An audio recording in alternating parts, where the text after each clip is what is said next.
Math 3 lesson summary video. We all scream for ice cream. This lesson is a practice understanding task, which takes concepts you have been working on and applies them to new situations. The purpose of this lesson is to model a situation using rational functions and to solve equations that contain rational expressions. For this situation, we are dealing with the Glacier Bowl, a giant sundae that is meant to, try to challenge us to eat way more than we're supposed to. It costs $60, and we want to know what is an algebraic expression for the amount that each person in our group will pay. We do not want to try and eat this thing by ourselves, so we're taking a group of people with us. So it costs $60 for the sundae, but we're going to split it up between all of the people in our group, and that should be how much it costs for each person. So $60 split up between P people will cost so much per person. At the last minute, one of our friends couldn't go with us. Write an expression that represents the amount that each person in the group now pays. So our group of people has gone down by 1. So subtracting 1, and that will give us our cost now.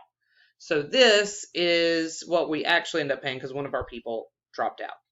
It turns out that each person in the group had to pay 2 more than they would have if everybody had originally shown up.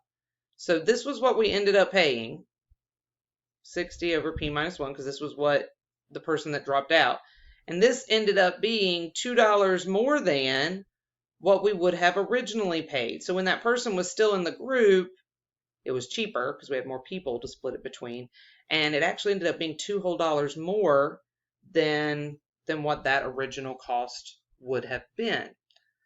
So this gives us an equation to represent the situation, and we could actually figure out how many people are in this group. So let's see what we can figure out about that. So 60 over p minus 1 equals 60 over p plus 2. If I want to try and solve for how many people were actually in the original group and how many people actually ended up going to eat this sundae, this gives me an equation with some rational expressions in it, pretty large fractions. One of the biggest things in mathematics that we always like to do is anytime we can take a situation and make it a different situation, one that we already know how to solve. We've not done an equation like this before.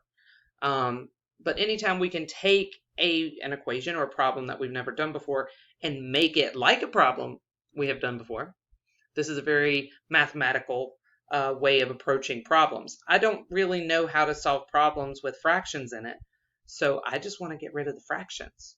That's the best way to deal with it. If I get rid of these big rational expressions, it's just going to be some polynomial function. And we spent a whole unit solving polynomial functions and polynomial expressions, equations. So now I would be able to do something with that. So let's take a look and see. If I want to get rid of fractions, the best way to get rid of fractions is to multiply by the denominators. If we multiply by the denominators will cancel out, and then we don't have to deal with it. The only thing is it is an equation. So anything we do to one term, we have to do to all of them. We have to distribute and make sure that it's even on both sides. So I'm going to take this equation and I want to multiply it by p minus 1. So I'm going to multiply everything by p minus 1. I have to multiply this fraction, and this whole number by p minus 1. So when I multiply it by this fraction, the denominator cancels out, and all I'm left with is 60. When I multiply it by this fraction, I'm going to get 60, p minus 1, and p in the denominator because I can't cancel those p's. Don't forget, this is p minus 1. This is p. That would be like 8 and 7. They're not going to cancel one another out. They're not going to divide. And then over here, we will have 2 times p minus 1. So now I have this equation. I still have one fraction. But I can use my same strategy to just get rid of that fraction and multiply the equation by the denominator, p. But I need to distribute and make sure everything gets multiplied by p. So I'm going to get 60p. In this one, the p's actually will divide, so they go away. So I'll have 60, and I think I'm going to go ahead and distribute this. So I get 60p minus 60. And now I'm going to have 2p here, and I do need to distribute that 2p. So that's going to be 2p squared minus 2p. And now I just have an equation that's a polynomial. And even more beautifully, it's only a quadratic. We've been dealing with quadratics for quite a while, so that shouldn't be nearly as bad. It is a quadratic, however, so it has to be equal to 0. So I'm going to subtract this 60p from both sides to get it equal to 0, and those go away, which is kind of nice. So now I have 2p squared minus 2p minus 60. Everything has a common factor of 2, so I can distribute and divide by 2 all the way across the equation just to make my numbers smaller. So I get p squared minus p minus 30. Solve your quadratic however you like. I think this one factors, so that seems pretty easy to me. P minus 6 and p plus 5. So I get that p is equal to 6 and p is equal to negative 5. Now, we were talking about a number of people in our group. So if I'm dealing with people, one thing that's not going to make much sense is to have negative 5 people. We can't really have negative people.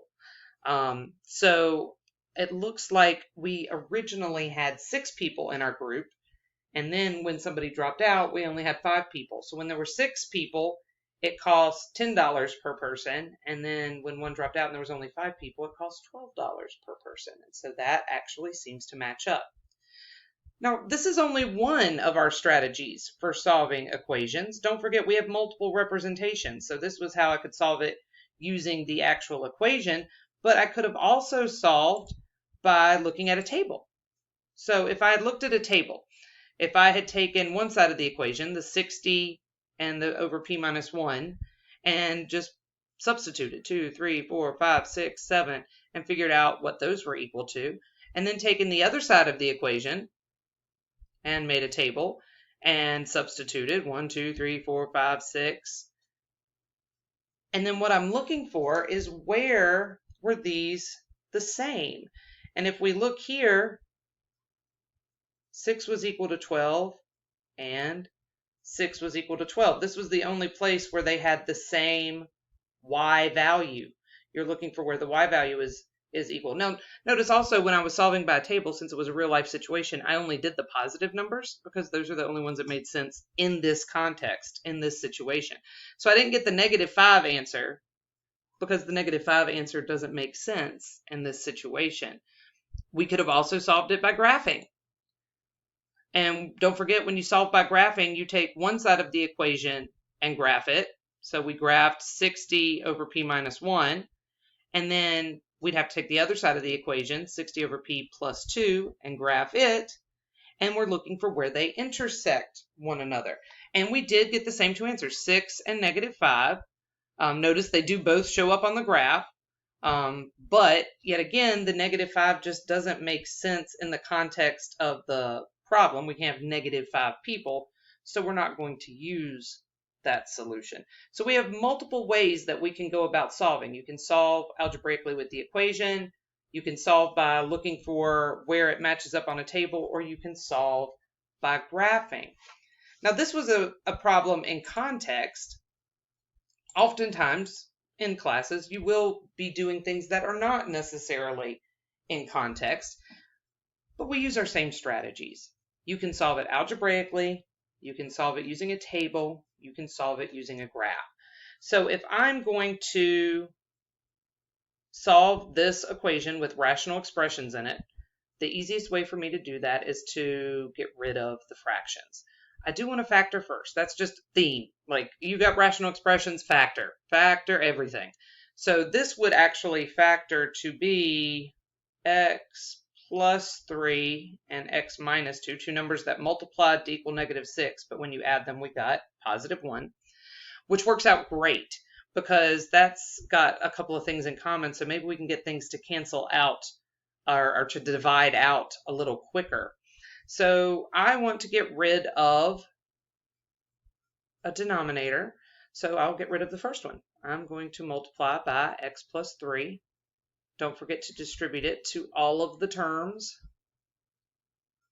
So for the first one, the x plus 3's will cancel. They'll divide. X plus 3 goes into x plus 3. They divide.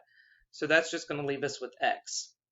I've got minus 4 times x plus 3 all over x minus 2. And then in this one, I also notice that I get an x plus 3 divided by x plus 3, so I can get those two go away. And I just have negative 5x squared all over x minus 2. So I do still have a denominator to get rid of. So I'm going to multiply the whole equation by that denominator. I'm going to make sure I distribute. All right, so I'm going to have x times x minus 2. Here I can get my x minus 2 to divide. X minus 2 divided by x minus 2. So I just have the negative 4x plus 3. And on this side, I also have an x minus 2 that will divide. So that just leaves me with the negative 5x squared. Now we have no rational expressions. It's a polynomial. So I can do a little cleanup on this side. So I'm going to have x squared minus 2x. This is negative 4. We want to be careful. Negative 4x minus 12. It equals negative 5x squared. And all we're dealing with is a quadratic. So if I add 5x squared to both sides and get it equal to 0, I've got 6x squared. 1 plus 5 is 6. Now negative 2 and negative 4 is negative 6x and negative 12. So I do have a common factor of 6. I can divide everything by 6. And I'm going to get x squared minus x minus 2 is equal to 0. So I'm going to solve this by factoring. I get x minus 2 numbers that multiply to equal negative 2 and add to equal negative 1, negative 2, positive 1. So now I get that x equals 2 and x equals negative 1. Now, this one wasn't in context. So if I take a look at the graph, I could have solved by graphing. Notice that if we solve by graphing, I only got one of those. I only get negative 1. Why doesn't 2 show up? If we go back to the original problem, when we did have the rational expressions, 2 is not in the domain. Notice that if x was equal to 2, we get 0 in a denominator. We can't divide by 0. There's an asymptote here at 2. It's never going to touch 2. And this is what we ran into back in Math 2 with square root functions and the inverse variation functions. This is what we call an extraneous solution.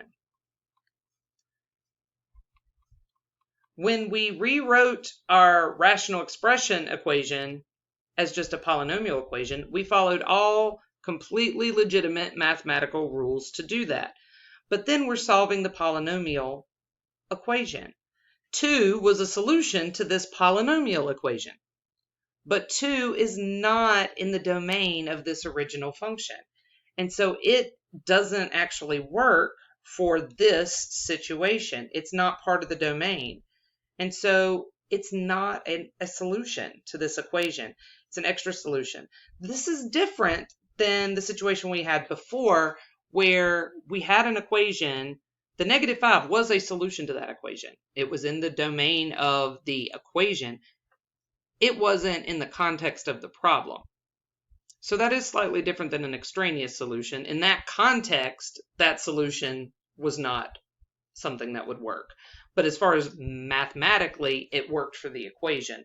This does not actually work in this equation. It is not part of the domain. So it is an extraneous solution, and the only solution to this problem is actually negative 1, and that's why it's the only one that showed up on the graph.